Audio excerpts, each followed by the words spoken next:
कि पिछली सरकार में हड़ताल करने के बावजूद इन पे कोई कार्रवाई नहीं हुई और इस सरकार में हड़ताल करने की कोशिश के आरोप में इनको बर्खास्त कर दिया। 20 तारीख को दीपावली थी, 21 तारीख को टर्मिनेशन लेटर मेरे को जारी कर दिया गया। सिर्फ इसलिए निकाल दिया गया क्योंकि वो अपने हक की, अपने और ड्राइवर कंडक्टरों के हक की आवाज़ उठा रहा था। अपने हक की आवाज़ उठाने वाले प्रत्येक नागरिक के लिए उसे कुचला जा रहा है और उसकी आवाज़ दबाने की भरपूर कोशिश की जा रही है। चल डीटीसी ड्राइवर्स और डीटीसी के कॉन्ट्रैक्ट वाले जो कंडक्टर हैं उन्होंने बीजेपी के लिए प्रचार किया था। बिल्कुल जी, 100% प्रचार किया था। और बार आप सरकार दूसरी बनाकर देखिए, 27 साल बाद किसी को अगर मौका मिलेगा तो कॉन्ट्रैक्ट कर्मचारियों का भला हो जाएगा, लेकिन भला तो हमारा इस कदर हुआ है। क्या लोकतंत्र में अपने हक की आवाज़ उठाना गुनाह है? आप कहेंगे ये कैसा सवाल है, लोकतंत्र तो होता ही इसलिए है। लोकतंत्र का तो मतलब ही ये होता है कि आप अपने हक की आवाज़ मजबूती से उठा सकें। लेकिन दिल्ली में डीटीसी ने अपने एक कॉन्ट्रैक्चुअल ड्राइवर को इसलिए नौकरी से निकाल दिया, इसलिए उसका कॉन्ट्रैक्ट ख़त्म कर दिया क्योंकि वो अपने हक की आवाज़ उठा रहा था। नमस्कार, मैं हूं शरद शर्मा, आप देख रहे हैं शरद शर्मा ऑन ग्राउंड। मेरे ठीक पीछे ये दिल्ली के रिंग रोड पर डीटीसी का मुख्यालय है, डीटीसी दिल्ली परिवहन निगम। ये दिल्ली की लाइफलाइन है, ये दिल्ली की सरकारी बस सेवा है। और आज जो मैं आपको कहानी बताने वाला हूं वो एक डीटीसी के कॉन्ट्रैक्चुअल ड्राइवर की है जो पिछले 6-7 साल से डीटीसी में कार्य कर रहा था, काम कर रहा था। लेकिन उसको दिवाली के मौके पर सिर्फ इसलिए निकाल दिया गया क्योंकि वो अपने हक की, अपने और ड्राइवर कंडक्टरों के हक की आवाज़ उठा रहा था। ये पंकज शर्मा हैं, ये कॉन्ट्रैक्चुअल ड्राइवर हुआ करते थे, अब नहीं हैं क्योंकि इनको हटा दिया गया है, निकाल दिया गया है। थोड़ा बताइए, आपको कब टर्मिनेशन लेटर दिया गया और उसमें क्या आपके ऊपर आरोप लगाया गया है और क्या कहकर आपकी कितने साल की सर्विस अचानक से एक झटके में ख़त्म कर दी है? नमस्कार, मैं पंकज शर्मा। देखिए, लोग दीपावली पर अपने घरों में त्यौहार मना रहे थे, बच्चों के अंदर खुशियाँ, मिठाइयों के साथ अपनी खुशियाँ मना रहे थे। परंतु दिल्ली परिवहन विभाग की तरफ से मुझे 20 तारीख को दीपावली थी, 21 तारीख को टर्मिनेशन लेटर मेरे को जारी कर दिया गया। ये विभाग से मेरी सेवा समाप्त कर दी गई। वो भी किस लिए कि मैं एक लोकतांत्रिक, जो हमारा देश है लोकतंत्र देश, उसके अंदर कॉन्ट्रैक्ट कर्मचारियों की आवाज़ उठा रहा था और कह रहा था कि दिल्ली के सरकारी परिवहन विभाग में खुद की अपनी बसें लेके आओ। और जो दिल्ली की वर्तमान भारतीय जनता पार्टी की सरकार है, जिस सरकार में मैंने प्रत्येक मंत्री के पास जाकर इन समस्याओं को बताया कि आप, सरकार ने हम आने से पहले कहा कि आप हमारी दिल्ली के अंदर सरकार बनाइए और सरकार बनने के बाद हम आप सभी कॉन्ट्रैक्ट कर्मचारियों को पक्का करेंगे। अच्छा, पक्का करने की बात तो छोड़िए, यहाँ अभी तक उनकी कोई सुध नहीं ली गई। और पिछले साल नवंबर में हमारी इसीलिए एक हड़ताल हुई थी, जिस हड़ताल जो लगभग 3 दिन चली, 16 नवंबर से 19 नवंबर तक चली। उस हड़ताल में एक भी कर्मचारी को टर्मिनेट नहीं किया गया। पिछले साल नवंबर में किस तारीख से किस तारीख तक? 16 तारीख से 19 तारीख तक एक हड़ताल चली थी, उसमें एक भी कर्मचारी को टर्मिनेट नहीं किया हड़ताल चलने पर। ये पिछली सरकार जब थी तो दिल्ली में 16 से 19 नवंबर, ये बता रहे हैं 3-4 दिन हड़ताल चली थी और उसके बावजूद भी, हड़ताल के बावजूद भी एक भी कर्मचारी को टर्मिनेट, बर्खास्त नहीं किया गया। मांग क्या थी? मांग यही थी कि दिल्ली की सरकारी परिवहन व्यवस्था में अपनी बसें लेके आओ, जो पिछले 12 साल से पिछली सरकार नहीं ला पाई। और जो वर्तमान की सरकार है, जो हमारे कल वीरेंद्र सचदेवा जी ने भी एक ट्वीट के माध्यम से कहा कि हम दिल्ली में लगभग 800 बसें लाए हैं। ठीक है, आज दिल्ली की अगर वे 800 बसें लाए हैं तो दिल्ली की जनता, क्या हिंदुस्तान की जनता को दिखा दीजिए 800 बसों में कितनी बसें वो दिल्ली परिवहन निगम के लाए हैं। एक भी बस उसमें से दिल्ली परिवहन निगम के नाम नहीं है। ठीक है, ठीक है। दूसरी मांग क्या थी आपकी? दूसरी मांग ये थी कि हमारी सभी कर्मचारियों को समान काम समान वेतन लागू किया जाए। ठीक है, तो भाई ये देखिए कि मैं अब इनका ये टर्मिनेशन लेटर पढ़ता हूँ जिसमें इनके ऊपर आरोप क्या लगाया गया है। ये कहा जा रहा है इसके अंदर कि भाई आपने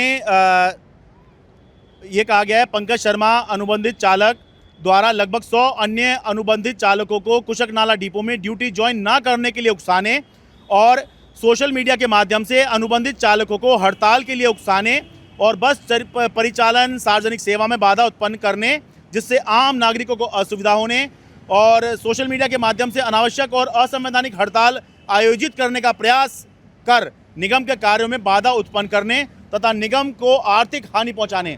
यानी कुछ हुआ नहीं है, कुछ हुआ नहीं, हड़ताल हुई नहीं है, लेकिन ये है कि आप जो हैं एक लोगों को भड़का रहे हैं, जो कर्मचारी हैं अनुबंधित कॉन्ट्रैक्ट वाले, और आप हड़ताल करवाने का प्रयास कर रहे हैं, जिससे नागरिकों को असुविधा हो सकती है, जिससे जो निगम है, परिवहन निगम है, उसको नुकसान हो सकता है।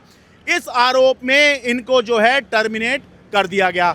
अब ये देखिए कि ये जो मांग कर रहे थे समान काम समान वेतन और कि भाई दिल्ली परिवहन निगम में बसें लाई जाएं, ये इनकी मांग पहले चल रही थी। मैं पहले से कवर कर रहा हूं इनको, इसलिए मैं जानता हूं कि इनकी ये मांग जो है ये पहले चल रही थी। ऐसा नहीं है कि बीजेपी की सरकार आई तो उन्होंने प्रोटेस्ट शुरू कर दिया, नहीं, ये केजरीवाल के समय भी ऐसे ही प्रोटेस्ट कर रहे थे। ठीक है, तो ये कह देना कि ये अभी प्रोटेस्ट कर रहे थे, पहले नहीं कर रहे थे, ये पहले भी प्रोटेस्ट कर रहे थे। लेकिन अंतर क्या आया, पहले इन्होंने प्रोटेस्ट किया, कोई इनके ऊपर कार्रवाई नहीं हुई। अभी प्रोटेस्ट करने की सोची, आप सोच रहे थे प्रोटेस्ट करने का?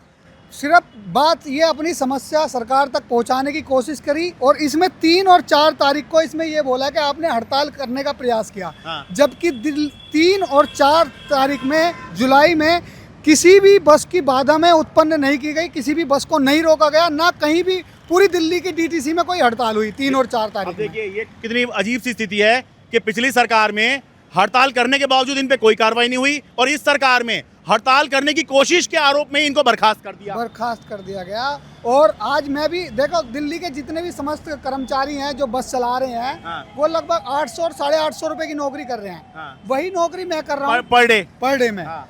वही नौकरी मैं कर रहा हूँ, परंतु जो समस्या सबकी है, सब नहीं बोल पाते हैं, आपको भी मालूम है। हाँ। वो समस्या मैंने बताने की कोशिश करी तो मेरे को विभाग से बाहर निकाल दिया।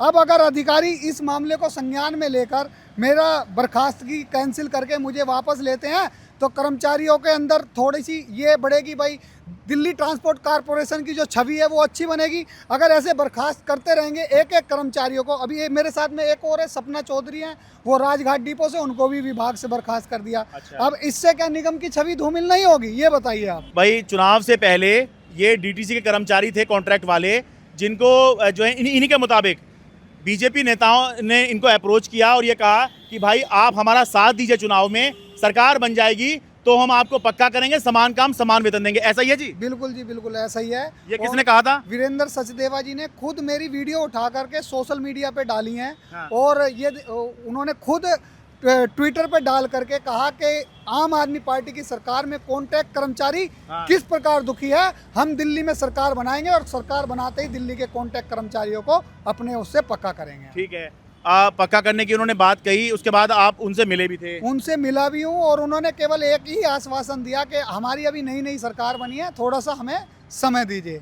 ठीक है। और क्या उन्होंने आपका साथ मांगा था? क्या आप कॉन्ट्रैक्चुअल डीटीसी ड्राइवर्स और डीटीसी के कॉन्ट्रैक्ट वाले जो कंडक्टर हैं, उन्होंने बीजेपी के लिए प्रचार किया था? बिल्कुल जी, 100% प्रचार किया था। और हमारे पास में खुद अपनी वीडियो है, सोशल मीडिया के माध्यम से आज भी फेसबुक पे पड़ी हैं, और खुद मेरे फ़ोन में भी वीडियो हैं। खुद उनके विधायकों के साथ जो वर्तमान में विधायक रह भी चुके हैं या हार भी गए हैं, लेकिन हमने प्रचार उनके साथ पूरा किया है। अच्छा, ठीक है। और क्या ऐसा भी होता था, कुछ लोग मुझे बता रहे थे, जैसे आप गाड़ी चला रहे हैं या कंडक्टर लोग हैं, जो सवारी आया जाया करती थी उस दौरान, उसको कहा करते थे कि बीजेपी को वोट दें, आम आदमी पार्टी को वोट ना दें? बिल्कुल बिल्कुल, ये हमने कहा कि भाई पिछले 12 साल से आम आदमी पार्टी की सरकार ने कॉन्ट्रैक्ट कर्मचारियों के लिए कुछ नहीं किया। हाँ। तो इस बार आप सरकार दूसरी बनाकर देखिए, 27 साल बाद किसी को अगर मौका मिलेगा हाँ। तो कॉन्ट्रैक्ट कर्मचारियों का भला हो जाएगा। लेकिन भला तो हमारा इस कदर हुआ है जी, इस तरीके से हमारा भला हुआ है। आज वही 850 रुपये में घर चलाने वाला कर्मचारी कहाँ से घर में अपने पैसे बचा लेगा, और उस कर्मचारी को जब नौकरी से निकाल दिया जाएगा तो क्या उसके पास इतने पैसे होंगे एकदम तत्काल प्रभाव से नौकरी से निकालने के बाद? दर्शकों को समझाने के लिए बताइए, जैसे आप बता रहे हो ना कि भाई अभी आपको कम मिल रहा है, तभी आप समान काम समान वेतन मांग रहे हो। अगर जो अभी पक्के ड्राइवर हैं, जैसे आप ड्राइवर हैं कॉन्ट्रैक्ट पे, अगर आपको मिल रहा है 850 रुपये पर डे, ठीक है, तो महीने का आपका कितना लगभग बन जाता है? और अगर 411 रुपये बनते हैं, उसमें से पीएफ कट जाता है। ठीक है। और यही जो पक्का ड्राइवर है, जो बिल्कुल पेरोल पर है सरकार के, उनको 80,000 रुपये मिलते हैं। समझ रहे हैं? ये इसीलिए समान काम समान वेतन बोल रहे हैं कि जहां इनको 22,411 रुपये महीने के, इनके as a driver, contractual driver हैं ये बनते हैं। तो अगर या तो ये पक्के हो जाएं या समान काम समान वेतन हो जाए तो इनकी जो आमदनी है, जो तनख्वाह है, वो लगभग 4 गुना बढ़ जाएगी। ठीक है ना जी? 4 गुना नहीं बढ़ेगी, मतलब जो उनको अनाउंस मिलते हैं, हाँ। HRA मिलता हाँ। है ना, TA मिलता है, वो अगर हमें हटा दिया जाए, समान काम जो बेसिक है और जो DA मिलता है वो हाँ। कर्मचारियों को मिल जाएगा, तो इसमें सभी कर्मचारियों में ठीक है, कुछ लगभग मुझे लगता है कि डबल से ट्रिपल में तो आ जाओगे। हाँ, डबल से ट्रिपल में, मतलब लगभग हमारी 40 से 45 हज़ार रुपए के लगभग हमारी सैलरी हो जाएगी। ठीक है, तो भी मैं कह रहा हूँ कम से कम भी 2 गुनी तो इनकी हो ही जाएगी। हाँ। और जो पक्की नौकरी होती है वो पक्की होती है, चलिए पक्की नहीं भी हो रही, पर इतनी तो सेटिस्फेक्शन होगा कि हाँ भाई बाकी जो बंदा काम कर रहा है, क्योंकि काम सारे बराबर ही हो रहे हैं, बस क्योंकि ये पक्के नहीं है इस वजह से इनकी सैलरी कम है ना? यही है ना? बिल्कुल जी। और इसमें अपने घर परिवार का घर खर्चा चलाना बड़ा मुश्किल है, क्योंकि आज 850 रुपए में अगर कॉन्ट्रैक्ट कर्मचारी अपना घर चला रहा है ना, हाँ। तो परमानेंट कर्मचारी को क्या हमारे लिए सूद लेने की पड़ी, आप बताइए क्या सूद पड़ी, क्योंकि वो भी अपना घर चला रहा है, हाँ। परमानेंट भी अपना घर चला रहा है और हम भी अपना घर चला रहे हैं। परंतु हमारे घर में जब बच्चे रहते हैं, बच्चों के साथ में पढ़ाई का खर्चा है, फिर उसके बाद रेंट पे रहना है, हाँ। सब कुछ खर्चा मिलाने के बाद हमारे पे हर महीने लगभग 1000 से 2000 रुपये कर्जा ही उल्टा हो जाता है। परमानेंट कर्मचारी सरकार के खिलाफ जाकर इन समस्याओं को नहीं बता सकता, जिसलिए हमें जाना पड़ा। अगर ये समस्या सरकार हमारी सॉल्यूशन कर देती तो हम इन बातों तक पहुंचना ही नहीं पड़ता, ना ये हमारा लेटर जारी कंडक्टर को कितने मिलते हैं पर डे, कॉन्ट्रैक्ट वाले को? 863 रुपये पर डे मिलते हैं। कंडक्टर को ज्यादा मिलता है? 863 ही हमें मिलते हैं, वही 22,411 रुपये। अच्छा, दोनों का सेम है? सेम है जी, अच्छा, और अगर कंडक्टर का सेम समान काम समान वेतन हो जाए, उसको कितना मिलेगा पैसा फिर? उसको भी इतना ही मिलेगा, लगभग 40 से 45 हज़ार अच्छा। रुपये मिलेगा उसको भी। ठीक है। अब भाई देखिए, ये बड़ा ही सब्जेक्टिव इशू है। कैसे कि भाई इनका ये कहना है कि भाई हमने बीजेपी के लिए चुनाव प्रचार किया, क्योंकि बीजेपी ने हमें कहा था कि आप हमारा साथ दीजिए, हम आएंगे तो आपको जो आपकी मांगे हैं वो पूरी की जाएंगी, कर्मचारियों को पक्का किया जाएगा, ये कहा था। बिल्कुल जी, बिल्कुल उन्होंने कहा था। और समान काम समान वेतन कहा था। बिल्कुल उन्होंने कहा था, हम सरकार बनते ही और इनके लिए जो है बिल्कुल ये कार्य करेंगे, बनते ही आने वाले जो कुछ दिनों के लिए। अब भाई जब ये कहा था तो उसके लिए भाई कुछ लोग तो लगेंगे इस काम पर कि भाई बात की जाए, नेताओं से बात की जाए। तो ये भाई साहब मुख्यमंत्री रेखा गुप्ता से मिले, ठीक है, और वीरेंद्र सचदेवा जो कि दिल्ली प्रदेश अध्यक्ष हैं बीजेपी के, उनसे मिले, कपिल मिश्रा जो दिल्ली सरकार में मंत्री हैं उनसे मिले। बिल्कुल बिल्कुल। और जो डिप्टी स्पीकर हैं, क्या नाम है उनका, मोहन सिंह बिष्ट, मोहन बिष्ट जी से मैं मुलाकात करके आया। अपने ट्रांसपोर्ट मिनिस्टर पंकज कुमार सिंह जी से मिल के आया हूँ मैं। अच्छा। इन सब से मैं मिल के आया हूँ और आपको सभी की मैं फोटो भी भेज दूंगा, आपको दिखा दूंगा हाँ। कि भाई मैं किन किन लोगों से मिल के आया हूँ इन सभी कर्मचारियों के मुद्दे को लेकर। ठीक है, तो मैं जो कह रहा हूँ ना कि ये बड़ा सब्जेक्टिव सा इशू है कि भाई आरोप इनके ऊपर ये लगा है कि ये सबको उकसाने में लगे हुए हैं कि हड़ताल करो। अरे भाई एक बात समझिए, ऐसा तो आप जो हैं ये किसी से मिल के आए हैं तो आप इनके ऊपर ऐसे आरोप लगा दीजिए कि भाई ये वहाँ मिल के आया है, ज़रूर ये हड़ताल करेगा। अरे भाई जब बंदा मिल के आ रहा है, कुछ अपनी जो समस्याएं हैं उसको सुलझाने में तो लगेगा, ठीक है, और ये बाकी लोगों का साथ भी मांगेगा कि भाई आप मेरे साथ खड़े होइए और मैं जो है बात करूँगा, कोई तो बात करे, कोई तो बात करेगा, ठीक है। अब इसी को जो है आप ये भी दिखा सकते हैं कि भाई देखिए ये कर्मचारियों को उकसा रहा है। तो ये समझने की ज़रूरत है कि भाई जो हड़ताल हुई ही नहीं, अंतर देखिए, मैं तो कह रहा हूँ अंतर देखिए। पहले समय में पिछली सरकार में हड़ताल हो गई तीन दिन की इन्हीं मांगों के साथ में, कोई एक्शन नहीं हुआ डीटीसी की तरफ से। लेकिन अब हड़ताल हुई भी नहीं, हड़ताल के प्रयास के आरोप में ही इनको जो है निकाल दिया और टर्मिनेट कर दिया, बर्खास्त कर दिया है। आपको लग रहा होगा क्या मैं एक व्यक्ति की बात कर रहा हूँ? देखिए एक एक व्यक्ति इंपॉर्टेंट होता है, एक एक व्यक्ति अहम होता है। अपने घर के लिए तो यही सब कुछ है, ठीक है। और ये इसलिए भी ज़रूरी है कि भाई अगर कहीं आपको गलत होता हुआ दिख रहा है, ऐसा लग रहा है कि नहीं भाई ये तरीका ठीक नहीं है, अगर ये आवाज़ उठा रहे हैं, आवाज़ उठाने के लिए आप कार्रवाई कर देंगे तो फिर ये लोकतंत्र कैसे कहा जाएगा? तो इसीलिए है हमारे भारत के संविधान को अपने हक की आवाज़ उठाने वाले प्रत्येक नागरिक के लिए उसे कुचला जा रहा है और उसकी आवाज़ दबाने की भरपूर कोशिश की जा रही है। किसी भी तरह उसकी आवाज़ दबा दी जाए, वो अपने हक के लिए आवाज़ ना उठा सके। अच्छा, मैं तो ये कह रहा हूँ सारी चीज़ छोड़ दीजिए, हो सकता है ये भी गलत हो सकता है हम भी गलत हों, सब गलत हों, पर यह बताइए फिर तरीका क्या है? लोकतंत्र में तरीका क्या है? भाई ये अपने हक की आवाज़ उठा नहीं सकते, ये किसी बात करेंगे तो ये आरोप लग जाएगा भाई ये उकसा रहा है, ठीक है। ये भी ना करें। सरकार इनकी जो मांगे हैं, जो कह कर आए हैं सत्ता में कि भाई हम आपकी ये काम करवाएंगे, वो करे ना, तो फिर एक कर्मचारी जो सरकारी विभाग में काम कर रहा है, चाहे वो कॉन्ट्रैक्ट पे ही क्यों ना हो, वो करे क्या? इस सवाल का जवाब आप खोजिए कि इन्होंने क्या कोई ऐसा अलोकतांत्रिक काम किया है, कोई ऐसा अहिंसक काम किया, ऐसा हिंसक काम किया है जिसकी वजह से कहा जाए कि हाँ भाई ये गलत है, ये नहीं होना चाहिए था। मेरा मानना है लोकतंत्र में सभी को ये पूरा हक है कि भाई वो लोकतांत्रिक तरीके से, अहिंसक तरीके से और ऐसे तरीके से जिसमें किसी का सरकारी संपत्ति को नुकसान नहीं हो रहा, जान माल का नुकसान नहीं हो रहा, अपनी आवाज़ उठाने का सबको हक है। और केवल इसलिए कि ये आवाज़ उठा रहे हैं, सरकार की तरफ से इनके ऊपर जो कार्रवाई की जा रही है वो सही प्रतीत नहीं होती। मैं सरकार से अपील करूंगा कि भाई अपने इस फैसले पर दोबारा सोचें, क्योंकि बहुत ही ख़राब मैसेज ये जा रहा है कि जिन लोगों को आप ये वादा करके सत्ता में आए कि नौकरी पक्की करेंगे, उन्हीं की नौकरी सिर्फ इसलिए ले रहे हो कि उन्होंने आवाज़ उठा दी। ये ठीक नहीं लगता। दिल्ली में डीटीसी हेडक्वार्टर से अपने कैमरा सहयोगी अमन कुमार के साथ मैं शरद शर्मा। मेरे लिए बहुत आसान था, मैं स्टूडियो में बैठ के अपनी रिपोर्ट तैयार करता, आपको दिखा देता। मेरे लिए बहुत आसान था कि मैं 4 लोगों को बिठा के डिबेट करता, लेकिन मैंने ये चुना क्योंकि ज़मीन पर आकर आपकी समस्या दिखाना चाहता हूँ, आपके मुद्दे उठाना चाहता हूँ। जो खबर मैं आपको दिखाने वाला हूँ वो कोई न्यूज़ चैनल नहीं दिखाएगा। दूर से वाहन संघर्ष करते हुए आ रहे हैं सदर बाजार चौक। अरे ऐसा लग रहा है पूरी बिल्डिंग ही ना सील कर दी हुई है। मोबाइल चीज़ें वगैरह सस्ती मिलनी शुरू हुई आपको? हमें तो और महंगाई लग रही है।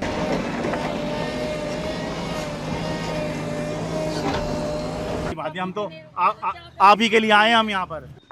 कौन सुनेगा बताओ, क्या सिस्टम बना रखा है। मैं आपका बहुत अच्छे से चैनल, बहुत आपकी फैन हूँ। और हाँ जी जी, मैंने बहुत देखे आपके चैनल। मेरी मम्मी के साथ आपके हम यूट्यूब पे देखते हैं। अच्छा भाई, हमें मुझे यकीन नहीं था कि माता जी जो है हमें यूट्यूब पर देखती होंगी। रोज देखती हूँ। लो सेल्फी ले लीजिए माता जी के साथ में, ये हमें भी याद रहेगी। हीरो है भाई, हीरो।